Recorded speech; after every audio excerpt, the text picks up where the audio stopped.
Breaking news Srikakulam జిల్లా Palasa police station వద్ద high drama నెలకొంది. పోలీస్ స్టేషన్ ముందు మాజీ మంత్రి సిదిరి అప్పలరాజు ధర్నాకు దిగారు. తమ కార్యకర్తలపై అక్రమ కేసులు పెడుతున్నారని పోలీస్ స్టేషన్ ముందు మాజీ మంత్రి అప్పలరాజు ఆందోళన చేపట్టారు. అక్రమ కేసులతో వైసీపీ కార్యకర్తలను పోలీసులు వేధిస్తున్నారని అప్పలరాజు మండిపడ్డారు. పోలీసులు అదుపులోకి తీసుకున్న వైసీపీ కార్యకర్తలను విడిచిపెట్టాలని ఆయన డిమాండ్ చేశారు.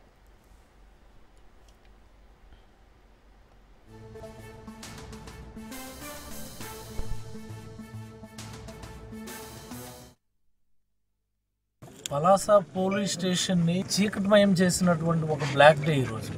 ఏంటి అన్యాయం నాకు అర్థం కాదు. ఏంటి దౌర్భాగ్యం అసలు. ఈ మాత్రం దానికి పోలీస్ స్టేషన్ ఎందుకండి? పైలు వేణు అన్నటువంటి మా కార్యకర్త, మా అనుచరుడు ఈరోజు సాయంత్రం తీసుకొని వచ్చారు స్టేషన్ కి. ఎందుకు తీసుకొచ్చారంటే నో ఆన్సర్. కంప్లైంట్ లేదు, ఒక నోటీస్ లేదు, అక్రమం ఏమనంటే ఇంతేనండి. అంటే ఎందుకు అంత తలబిరుసు ప్రవర్తన అసలు నాకు అర్థం అవడం లేదు. నాకు నకిలీ మద్యం మీద, అదనపు వసూళ్ల మీద నేను నిరసన కార్యక్రమం చేశాము, ర్యాలీ చేశాము, రాష్ట్ర వ్యాప్తంగా చేశాము.